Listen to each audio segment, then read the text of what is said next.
So how can Alex Ayala beat Belinda Bencic in the round of 16 match in the Toronto Open? Unang-una, spin serves.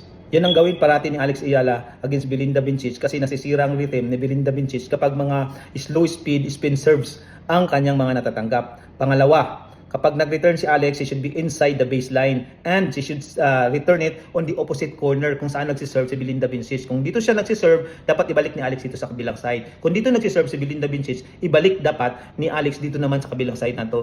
Laging opposite corner kung saan nagsiserve si Belinda Bencic. And then, ang gagawin ni Alex Ayala, she should not go into powerful exchange of shots with Belinda Bencic. Hindi dapat makipagpalitan ng mga powerful shots kasi yan ang strength ni Belinda Bencic.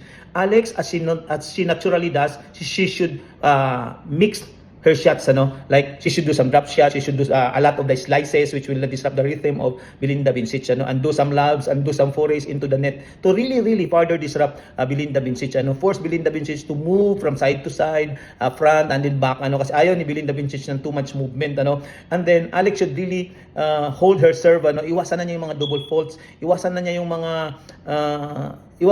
free points, iwasan niya yung mga unforced errors. Basta ang gawin lang niya is gawin yung kanyang natural na laro. Kasi yun ang natural na laro ni Alex. Spin serves, slices, drop shots, lob shots, forays into the nets, and then return to the opposite corner of her opponent. As long as she can do that, she will be winning this matchup against Belinda Bencic.